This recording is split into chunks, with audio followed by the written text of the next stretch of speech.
Previously on Flowers for Zoe, Stories for Dennis. What other reason do you have to not want to give them back? Are you able to talk to your mom about this? No, she never talks. Like anytime I try to talk to her about it, she doesn't want to talk about it. And now, coming up on the show. It's a gentle reminder that relapse is part of recovery. That relapse does happen sometimes. I work so hard to gain back everything that I have. I can't even imagine to lose it.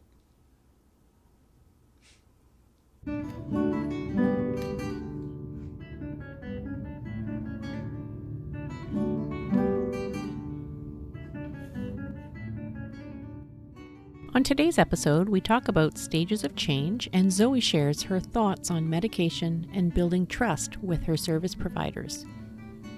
Our discussion is not medical advice and should not be used as such. Listen as long as it feels good for you, and if you are activated by anything that we talk about, reach out and talk to someone. After today, we will be taking a short break, returning October 2. Thank you to everybody who has reached out with feedback. We value what you have to say. If you have topics that you would like to hear us discuss, or if you would like to join us on the podcast, please reach out. www.flowersforzoe.storiesfordennis.com. Okay, let's get started.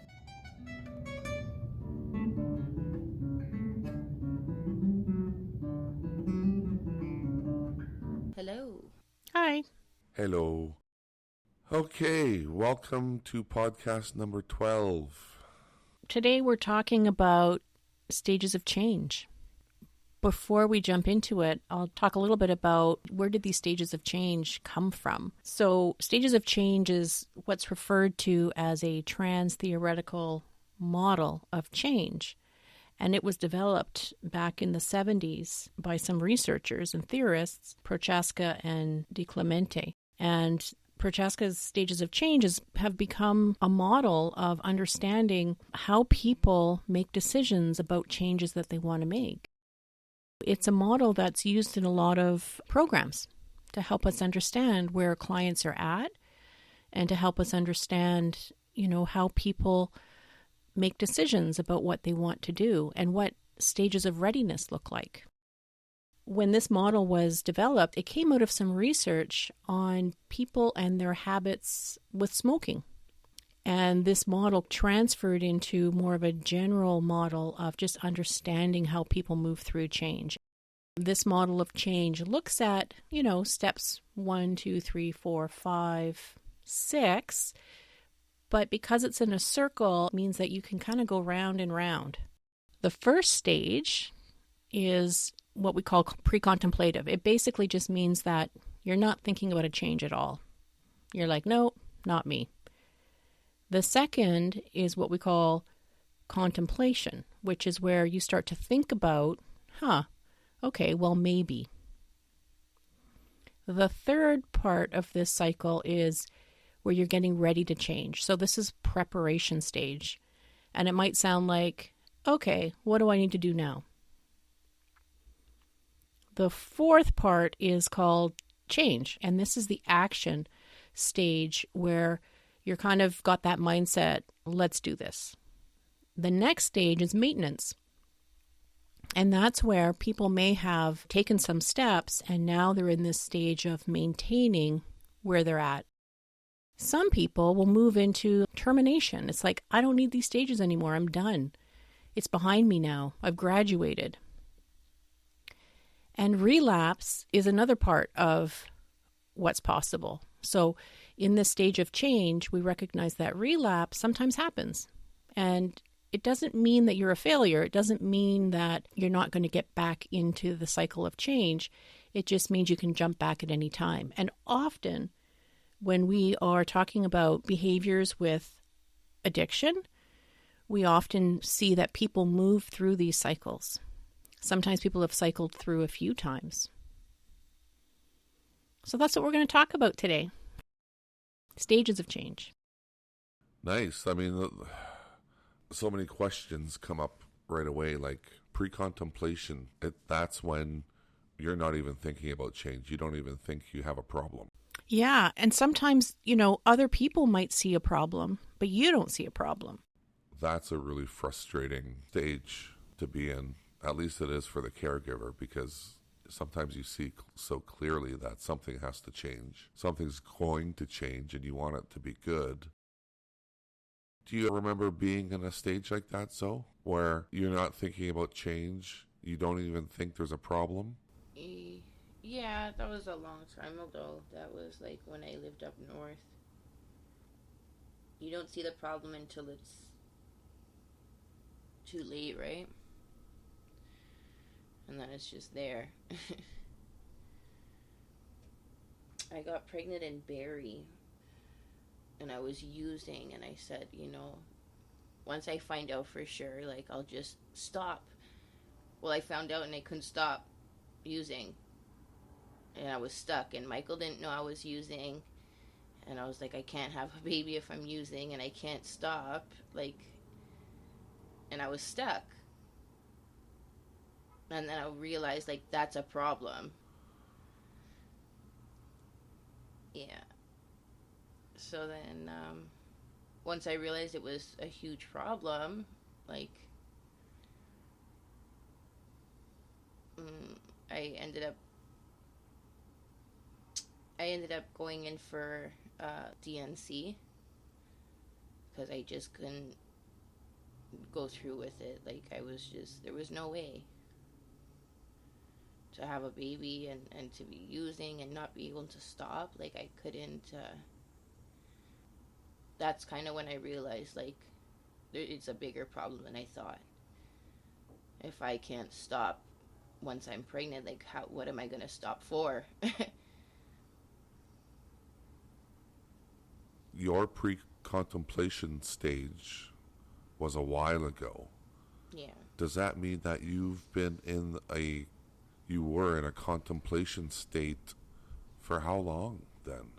I moved forward from the contemplation state because I started working on, like, what I needed to do in order to fix the problem, and I guess that would be preparation state, right? Yeah, I think, from what you're describing, it's like, we can move in and out of these stages. So you might, at that point, when you're describing what happened, it's like, yeah, well, maybe, given everything that's going on, I want to start thinking about changing something. And you're describing feeling stuck, but also recognizing, like, I don't like what's happening right now. I kind of want off this. And at that point, moving into preparation means that you're getting ready to change. Mm-hmm. You may not know what you want to do or how you're going to do it, but you're kind of getting ready to change. You might be more receptive to getting some help, or you might be starting to think about things differently. Well, that's kind of what happened. Like, after I started thinking like that, and I realized, like, this is more of an issue than I thought. Like, I need to change something. It did fall into the action phase because I remember my dad coming over, and I told him whatever I told him, and he ended up putting me into a detox up north. So I did have some action there. So it fell into the action stage, I guess you could say, because I did go to detox. It was fucking horrible. It was non-medical detox, and it was just, it was just fucking horrible. And then maintenance, I don't think I went through the maintenance stage because I came out and I used right away. So I went straight into the relapse, and then I guess I started the circle over again, right? Where it was pre-contemplation, and it was a cycle, right? So I don't know how many times I went through it, but there had to have been a few different times that I went through the circle. There had to have been. So that was probably your first cycle of going through the stages of change. Yeah. And that it's so weird because now that we're talking about it, I never seen this circle or heard of this circle, but when you were explaining it at the beginning, I feel like I'm in that maintenance stage right now. I'm maintaining, right? But then when you said relapse, I'm like, holy shit, that's the next step. Like, what the fuck? And then I read optional, right? So I'm like, okay, I'm safe, but it's still scary. Like, you think, like, you're on top of the world. You're great. You're doing good. And then to see that, that gray circle, you're like, holy shit. Like, oh my God. right? So, but The idea of relapse scares you? oh God, yeah. Like, because you're not thinking about it. When you're maintaining, you're not thinking about ever relapsing again. Like, you feel like you're doing great. And that's how I feel right now. Like, as much as I have these little problems in life or whatever the case is, I really feel like I'm doing so good compared to where I was. And the thought of like losing it all, that's terrifying. It doesn't mean you're going to relapse. You don't have to Yeah. relapse. Many people don't. We talk about relapse because it's a gentle reminder that relapse is part of recovery. That relapse does happen sometimes. And if it does happen, it doesn't mean that you have to spiral down in the same way that you may have before. It just means that when we have little blips and we fall back or we return to familiar ways of doing things, it's not the same anymore. We may have more insight. We may be pissed off. We may be disappointed with ourselves or let down. That in itself is sometimes what gets people back into the cycle of changing that. When we talk about relapse, it's to try to take some of the fear out of it. You don't want to relapse. It's not what you have planned. And it doesn't mean that you will. But in the unlikely event that you do, all is not lost.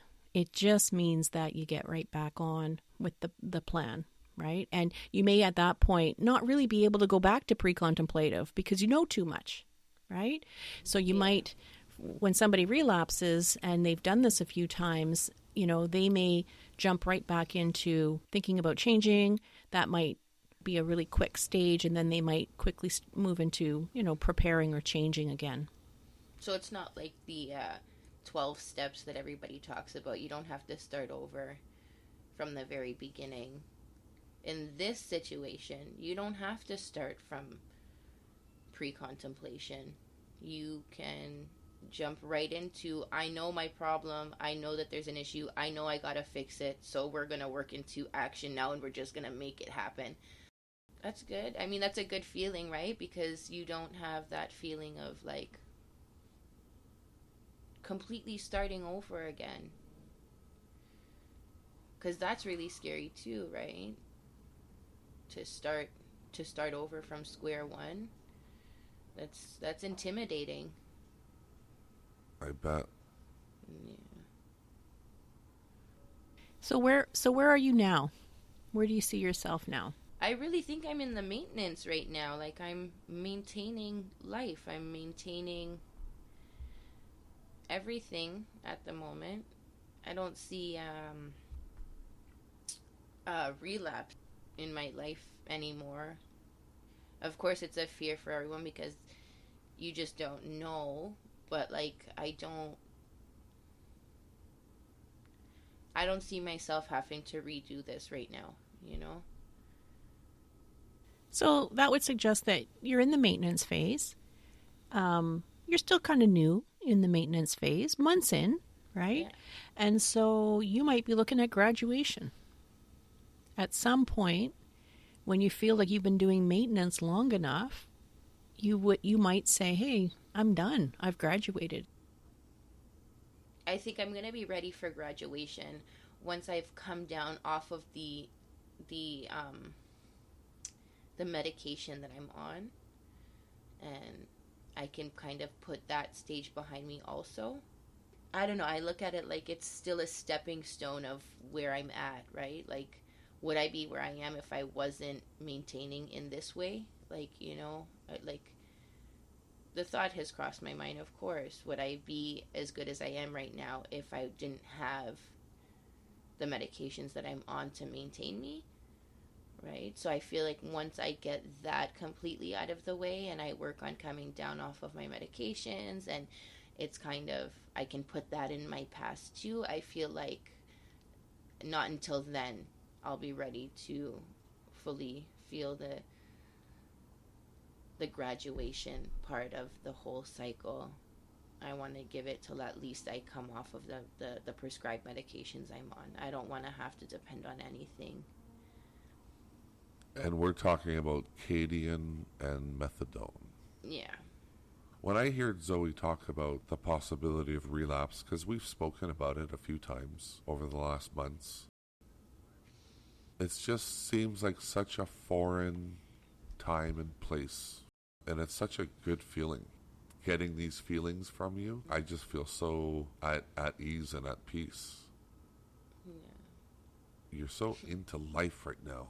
It's the best thing I have going. It is. You're so into it.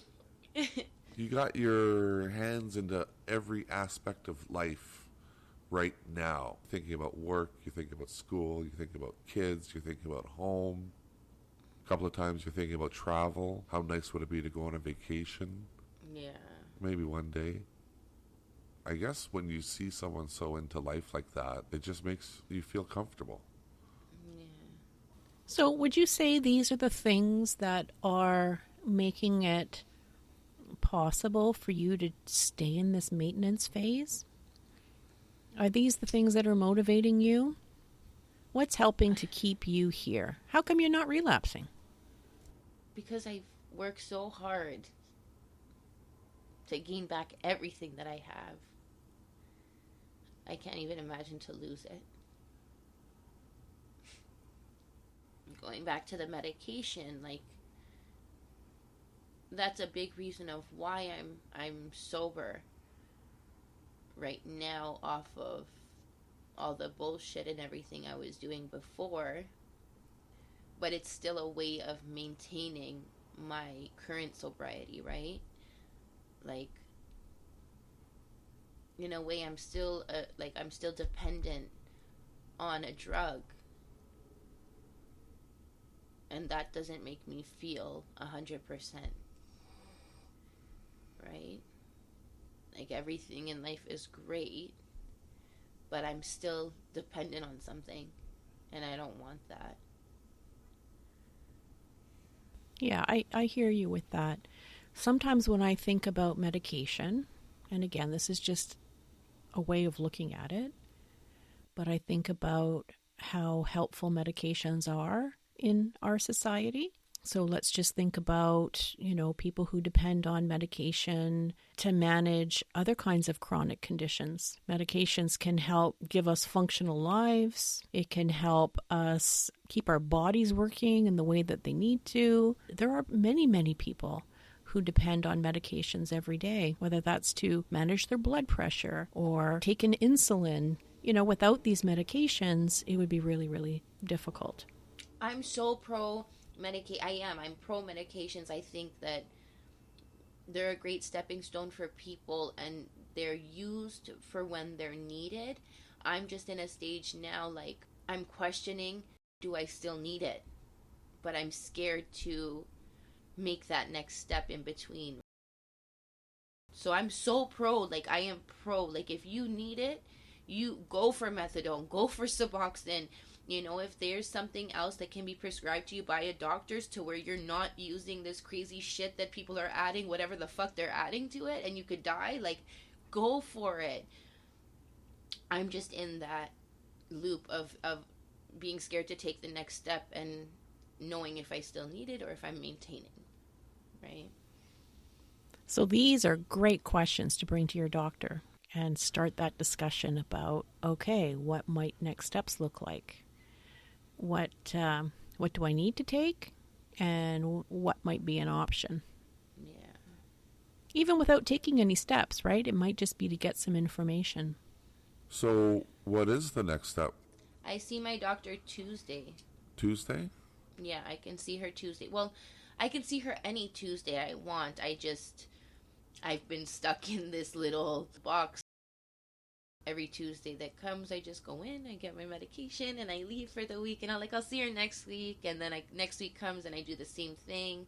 So that falls back into our other podcast about procrastination. Like, I'm procrastinating on figuring out what the next step is for me, right? I'm just maintaining. I'm comfortable, right? I'm as much as I'm thinking about it, I'm still comfortable throughout my day. And I don't want that to be different. So I think that's what's stopping me from making that next step in talking to her. Because if I do find out, like, hey, I've been on this for such and such, I don't have any pain, I don't feel bad, like, you know what I'm saying, other than regular, I slept wrong or whatever the case is, you know, I don't want her to be like, well, maybe you don't need it, Zoe. And then I'm like, fuck, maybe I don't. And then I'm like, okay, well, let's go down this much. And then I'm a bag of shit for the next week because it's too much or it's not enough, or like I don't want to be in that middle zone of just not knowing, right? It's like any other opiate, right? Like I'm still on opiates, I'm just on a legal opiate. Yeah.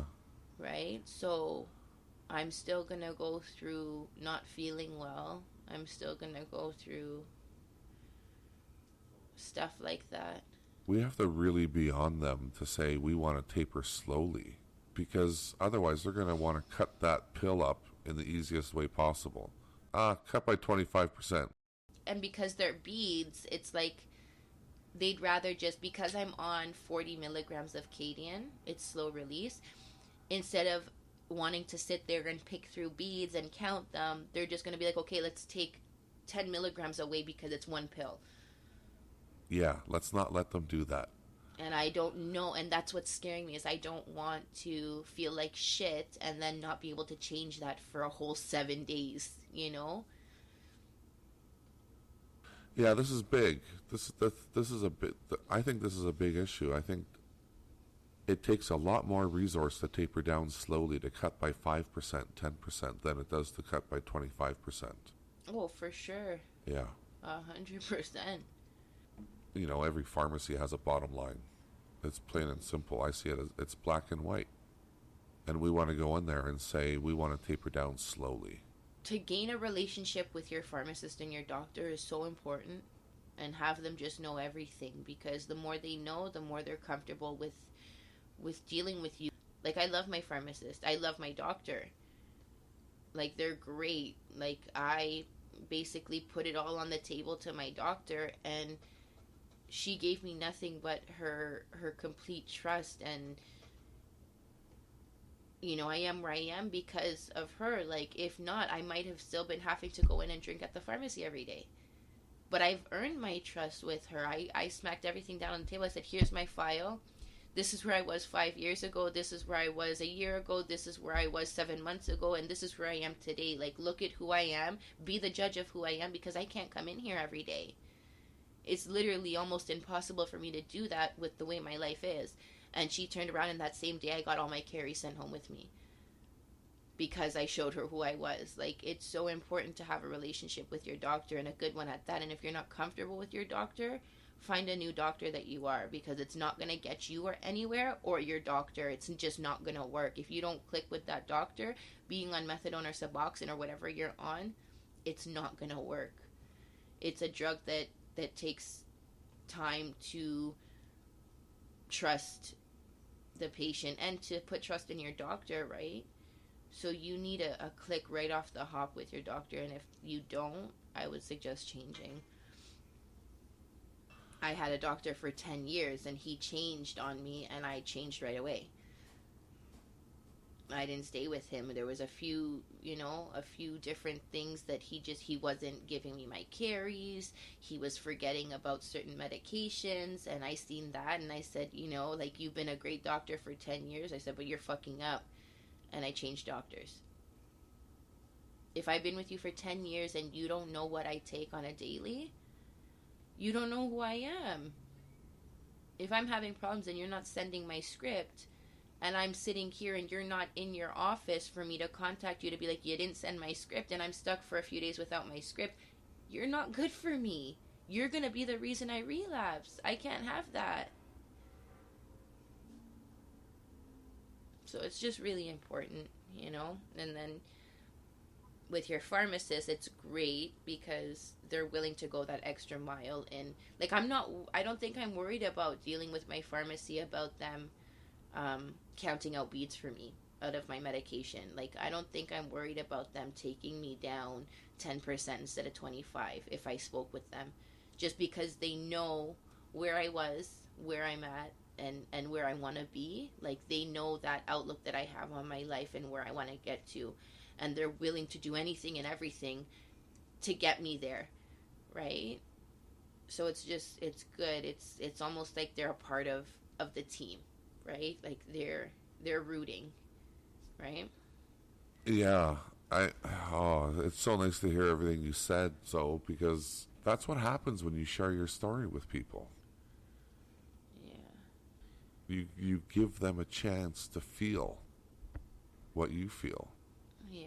and all of a sudden, when someone understands that, how could they not be on your team? I walk in every Tuesday, and there's like probably like six, like there's the main pharmacist, and then there's probably all like 5 or 6 people that are kind of behind the counter doing whatever they're doing. I walk in that front door on a Tuesday, afternoon, evening, morning, it's the same people there, and they all smile and say hi. Like all of them, like they know me by name, I know them by name. Like it's just, it's it's so much more than just a pharmacy to me now. Like we didn't have such a good relationship before, but now I go in and I talk shit with him and he talks shit, and like it's Wow, gotten so much better now that I'm coherent going in there. that's so good to hear because your dad had a hard time with. I know.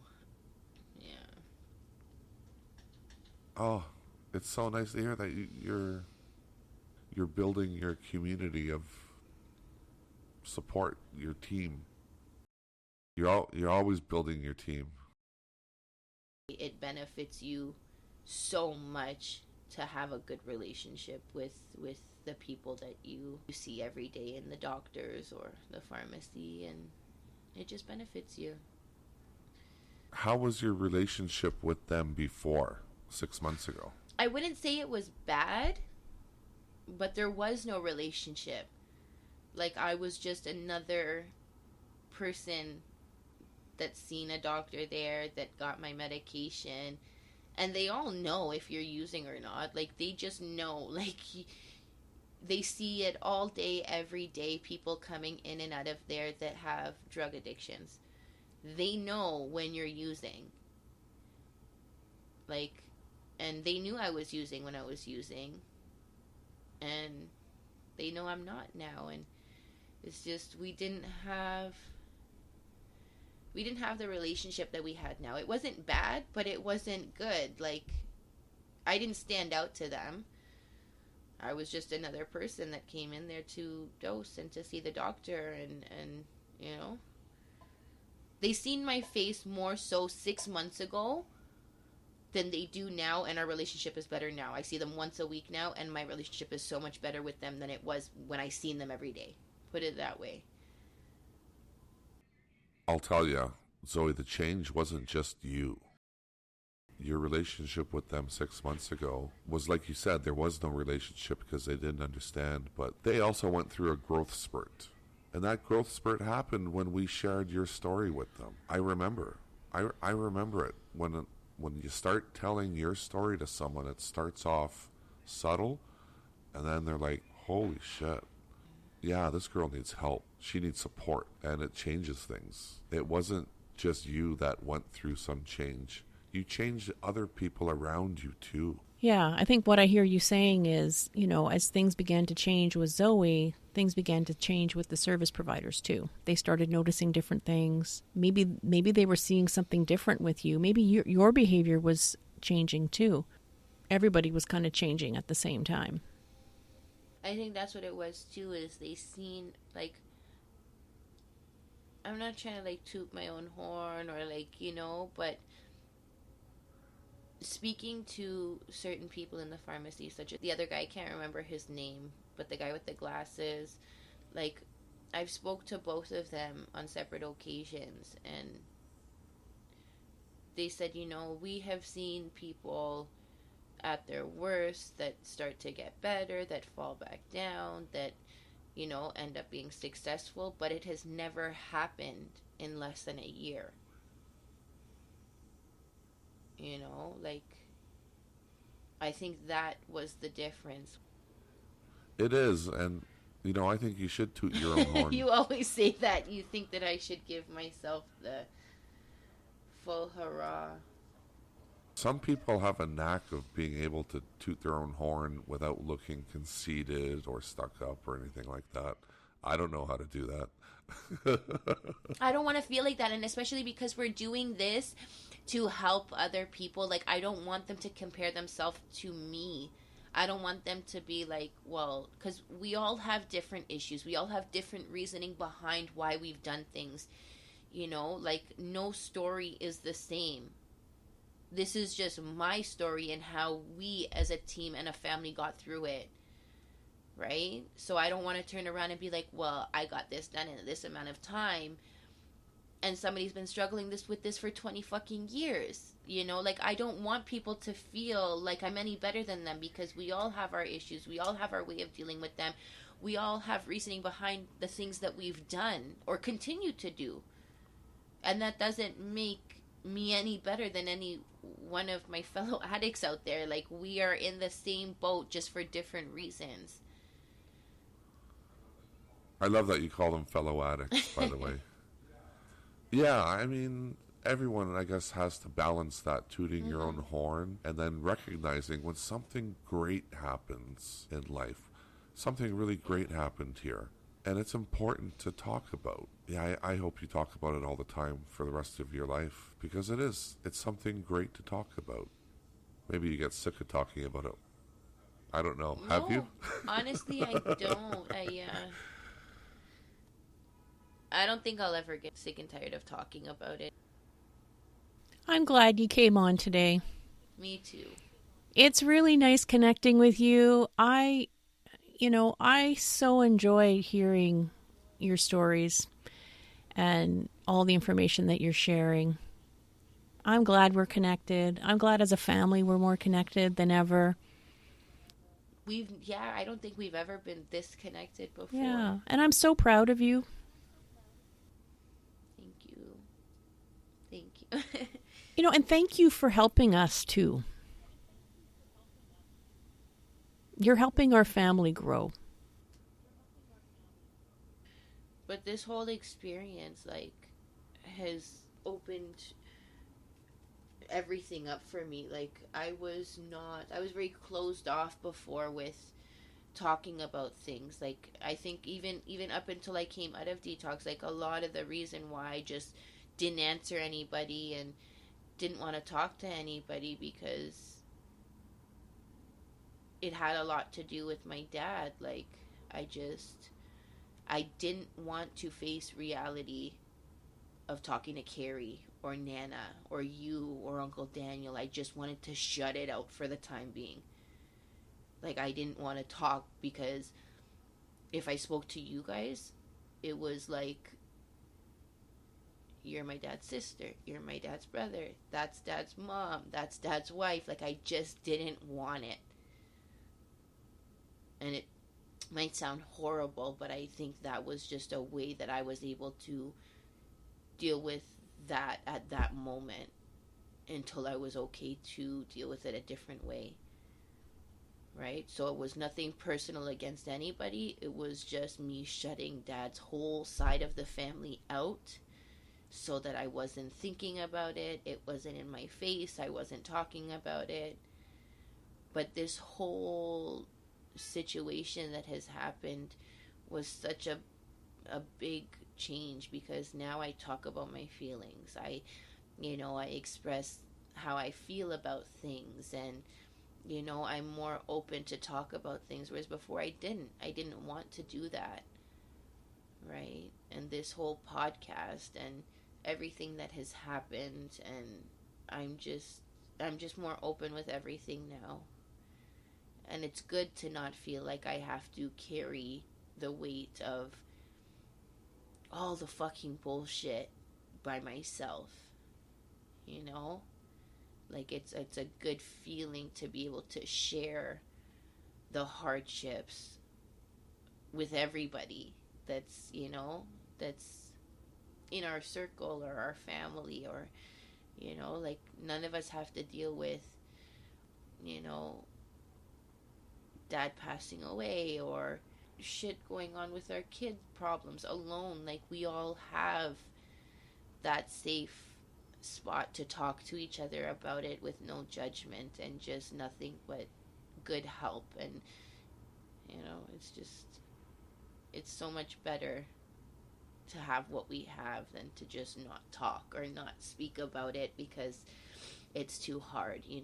Sharing the hardships just make everybody better, feel better. I love it.